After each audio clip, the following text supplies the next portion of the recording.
ঈশ্বর থাকা একেবারেই অসম্ভব এই কথা কিন্তু কেউই বলছে না। যতদিন না আমরা আমাদের এক্সিস্টেন্সের সমস্ত রহস্য একেবারে শতভাগ নিশ্চিতভাবে জেনে না যাচ্ছি, ততদিন পর্যন্ত রিচার্ড ডকিন্সের মতো একজন বড় মাপের নাস্তিক, একজন সায়েন্টিস্ট হিসেবে তিনি সমস্ত দরজা খোলা রাখতে চান। তার মধ্যে অবশ্যই একটি সম্ভাবনা হচ্ছে একজন ঈশ্বর গোটা মহাবিশ্বের সূত্রপাত ঘটিয়েছেন। তিনি সেই সম্ভাবনাকে পুরোপুরি উড়িয়ে দেন নাই, যদিও সেই সম্ভাবনাটা খুবই ক্ষীণ সম্ভাবনা।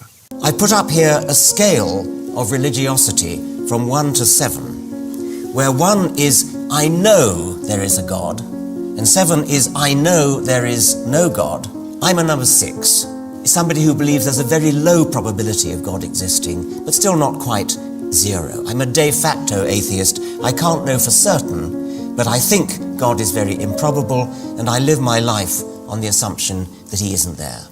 এখন ধার্মিকদের মতো মানে এটা স্বীকার করে নিলেই তিনি তো নাস্তিকতার পদ থেকে হারিয়ে যাবেন, এরকম কোনো বিষয় নয়। তারা সায়েন্টিস্ট, তারা সত্য জানতে চান। তারা অন্যান্য ধার্মিকদের মতো মানে কিছু একটা করলেই জাত চলে যাবে, ধর্মচ্যুত হয়ে যাবে, এরকম কোনো বিষয় নয়। আপনি একজন মুসলিম, আপনি যদি স্বীকার করেন যে না, মহাবিশ্ব আসলে কোনো ঈশ্বরের সৃষ্টি নয়, অন্তত মহাবিশ্ব কোনো ঈশ্বর বসে বসে চালাচ্ছেন না, ছড়িয়ে ঘুরাচ্ছেন না, এটা যদি আপনি স্বীকার করেন, আপনি কোনোভাবেই মুসলিম থাকতে পারবেন না। কিন্তু একজন নাস্তিকের সেই ঠেকা নাই। নাস্তিকরা সত্য জানতে চায়। যদি তিনি শতভাগ প্রমাণ পান যে না, একজন ঈশ্বরই তো মহাবিশ্ব তৈরি করেছে, তিনি তো এই যে বসে বসে এখানে চালাচ্ছেন, বিভিন্ন রকম হুকুম দিচ্ছেন, ফেরেশতাকে দিয়ে কাজ করিয়ে নিচ্ছেন, কোনো সমস্যা নেই মানতে আমাদের। এখন কথা হলো, কেন সেখানে কোনো কিছু আছে, এই আমি আছি, এই পাথর আছে, এই আকাশ আছে, এই মেঘ আছে, কেন আছে কোনো কিছু? এটা তো হতে পারতো যে কিছুই নেই, পুরো মহাবিশ্ব, পুরো মাল্টিভার্স কিছু নেই।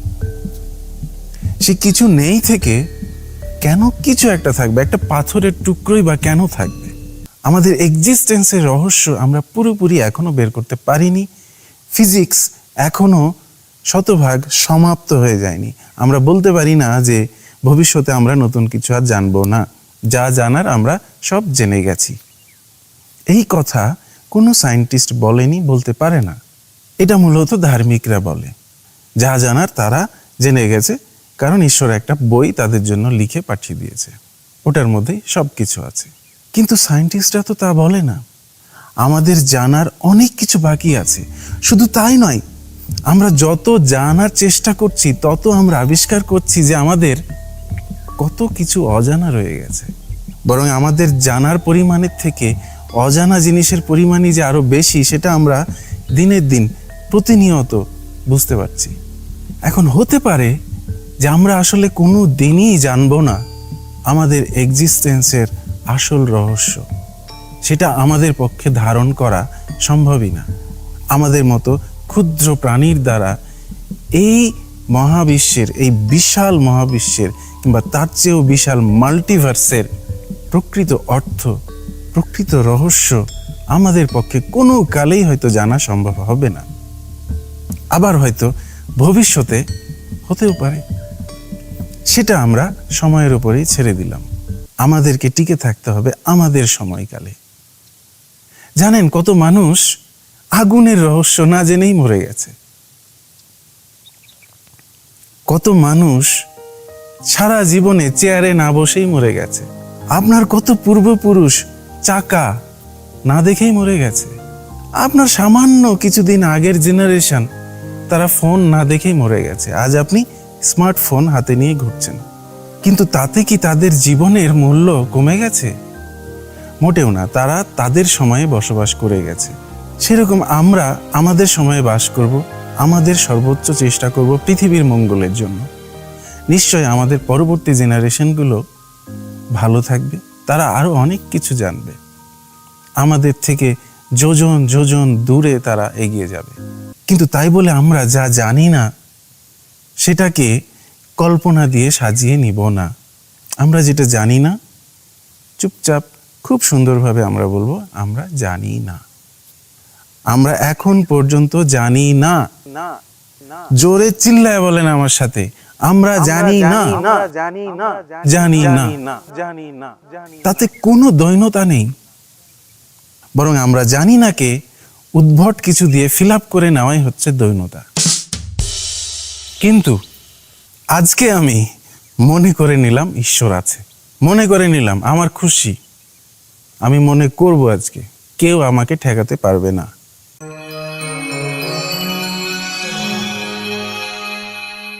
ঈশ্বর থাকতে পারে, কিন্তু সেটা নিশ্চিতভাবে আল্লাহ নয়, অন্তত আল্লাহ নয়। কারণ এরকম একজন মহান ক্রিয়েটর কিভাবে এইসব গোজামিল হাবিজাবি নাজিল করতে পারে? তিনি কিভাবে নিজেকে বেস্ট অফ ক্রিয়েটর্স দাবি করতে পারে? বেস্ট অফ ক্রিয়েটর্স মানে অন্যান্য সকল সৃষ্টিকর্তার থেকে উনি শ্রেষ্ঠতর সৃষ্টিকর্তা। কি এসব আজব কথাবার্তা বলেন তো? মনে হচ্ছে যেন পৃথিবীতে সৃষ্টিকর্তাদের প্রতিযোগিতা চলছে। তিনি একদম রোশানলে ফেলে দিবে সবাইকে, যে শুধু বলবে যে তার সমকক্ষ অন্য কোনো সৃষ্টিকর্তা আছে কিংবা অন্য সৃষ্টিকর্তা তার থেকে শ্রেয়তর, এইটা বলা যাবে না। তিনি হচ্ছে অন্য সকল সৃষ্টিকর্তার থেকে শ্রেষ্ঠ সৃষ্টিকর্তা। He is the best of creators. মনে হচ্ছে যেন পৃথিবীতে ঈশ্বরদের একটা প্রতিযোগিতা চলছে। এখানে তাদের ভীষণ রকম ব্যবসায়িক স্বার্থ জড়িত রয়েছে। যেভাবে হোক প্রমাণ করতে হবে যে আল্লাহ হচ্ছে সর্বশ্রেষ্ঠ ঈশ্বর। অন্য সৃষ্টিকর্তা কারা?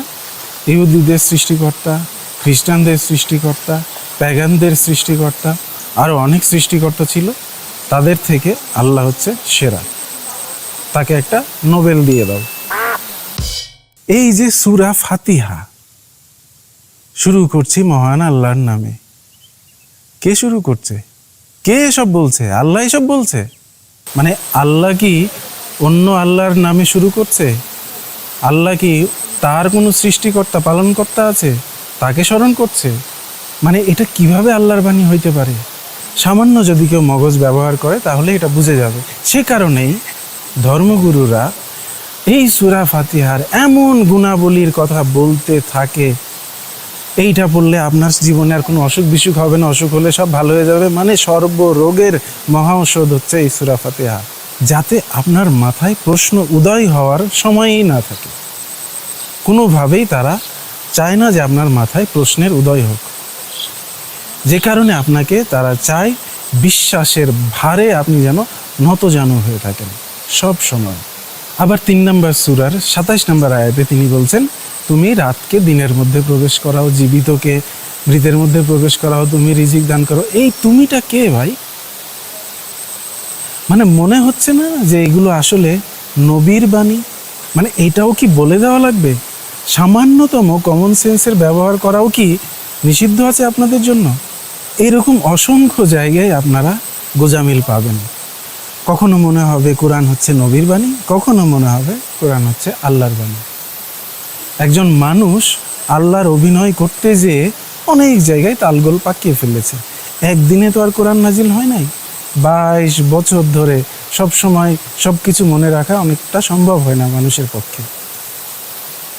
তাই দেখা যাবে কোরআনের এক মাথায় কখনো পৃথিবীর একদিন সমান পরকালের 10,000 বছর, আবার কোথাও দেখা যাবে পৃথিবীর একদিন সমান পরকালের 50,000 বছর। এই ছোটোখাটো ভুলগুলো মানুষের পক্ষেই করা সম্ভব, কোনো নিখুঁত ঈশ্বরের পক্ষে করা সম্ভব নয়। শুধু এখানেই শেষ নয়, আরও মজার ব্যাপার আছে। পুরো এই মহাবিশ্বের সৃষ্টিকর্তা আল্লাহ। আচ্ছা, এই মহাবিশ্বটা কত বড় একটু ধারণা দিই।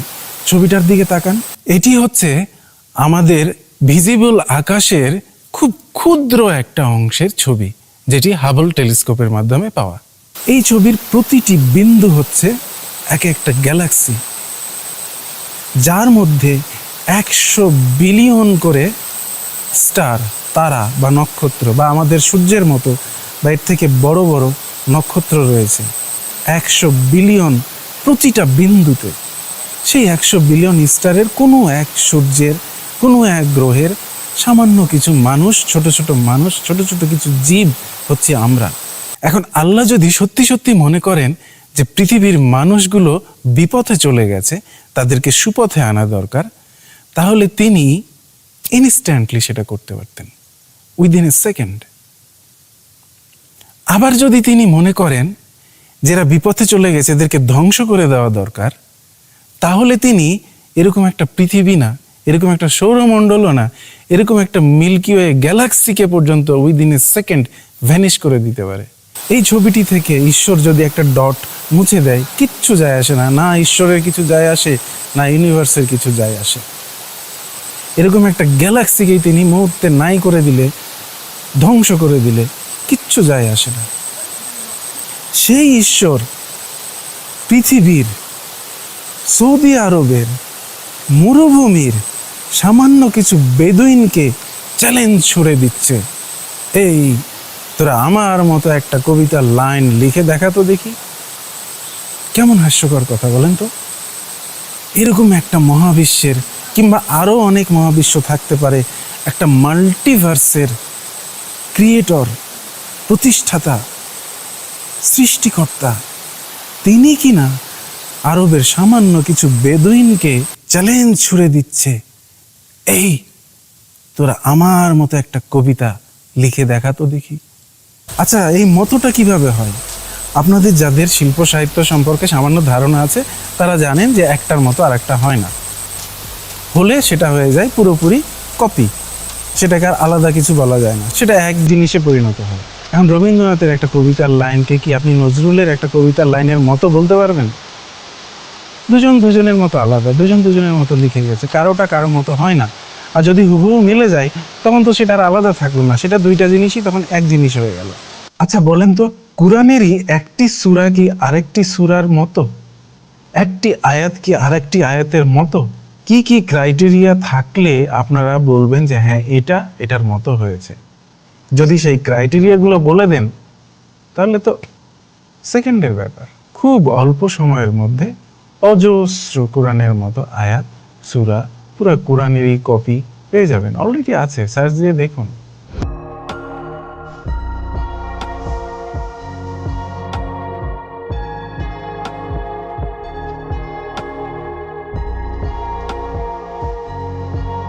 কিন্তু আপনারা তো স্বীকার করবেন না যে এটার মতো এটা হয়েছে, কারণ এটার মতো হইতে গেলে কি হওয়া লাগবে সেটাই কেউ জানে না।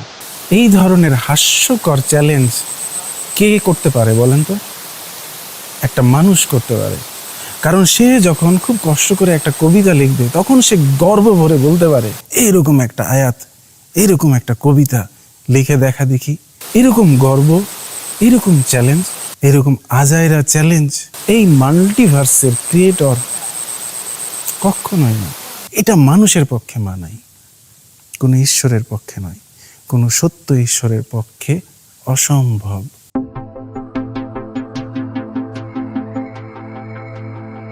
দেখেন, আপনার খিদা লাগলে আপনি খাবার খাবেন, কোনো ধর্মগ্রন্থে এটা তো লিখে রাখার দরকার নেই, কোনো ঈশ্বরকে তো সেটা বলে দেওয়ার দরকার নেই যে তুমি খিদা লাগলে খাবার খাও, কিংবা তৃষ্ণা লাগলে পানি খাও।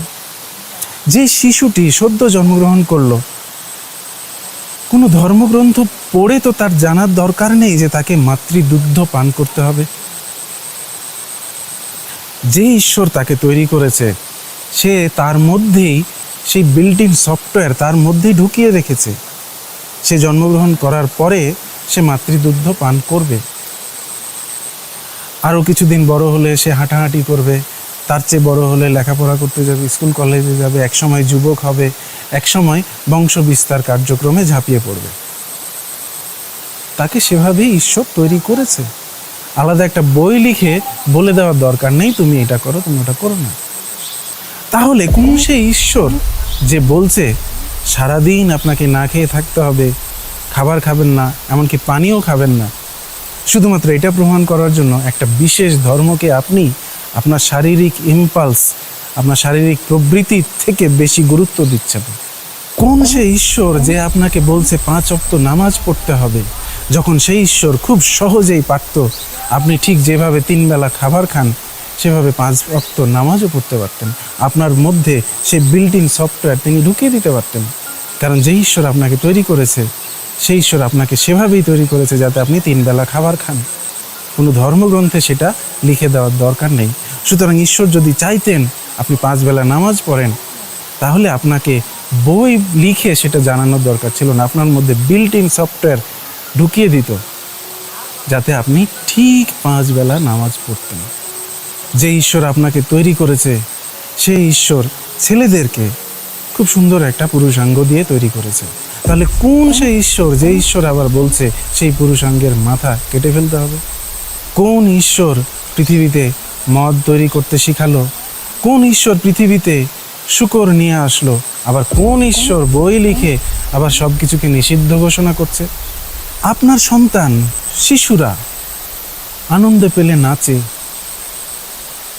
আপনি আনন্দে হাততালি দেন, নাচ গান করেন, মনের খুশিতে কখন গান গেয়ে ফেলেন। এই যে পাতার মর্মর শব্দ, তার মধ্যে রয়েছে ছন্দ, তার মধ্যে রয়েছে গান। এই যে ঝর্ণার ঝিরিঝিরি প্রবাহ, সেখানেও রয়েছে ছন্দ। কি মিষ্টি সুর, সাগরের ঢেউ, ছন্দ, সুর, লয়, তাল, এগুলো তো প্রকৃতিরই অংশ। তাহলে এটা আবার কোন ঈশ্বর যে বলছে নাচ গান বাদ্যযন্ত্র সব হারাম? এটা কি ঈশ্বর, নাকি ঈশ্বরের মুখোশ পরা অন্য কেউ?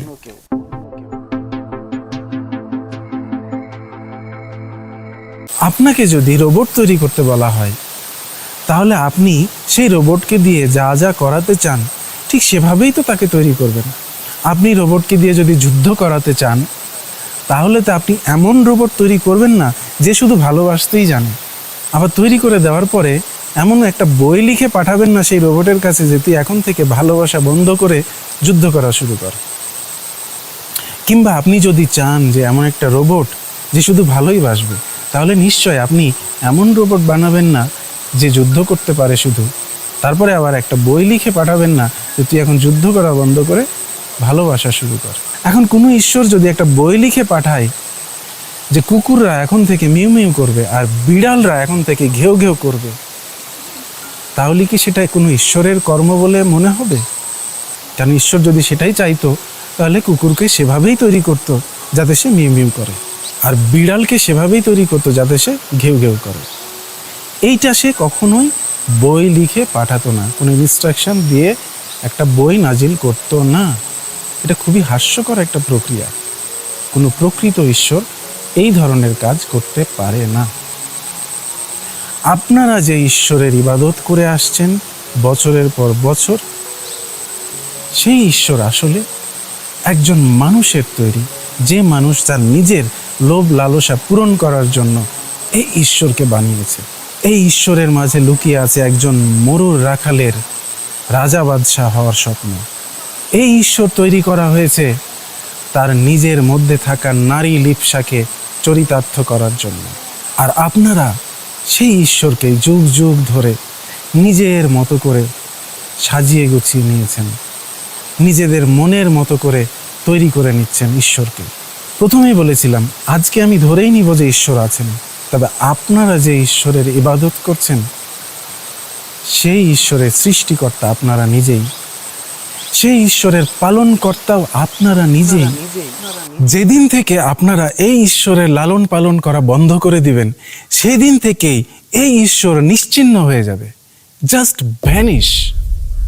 কারণ আপনারাই এই ঈশ্বরের ঈশ্বর,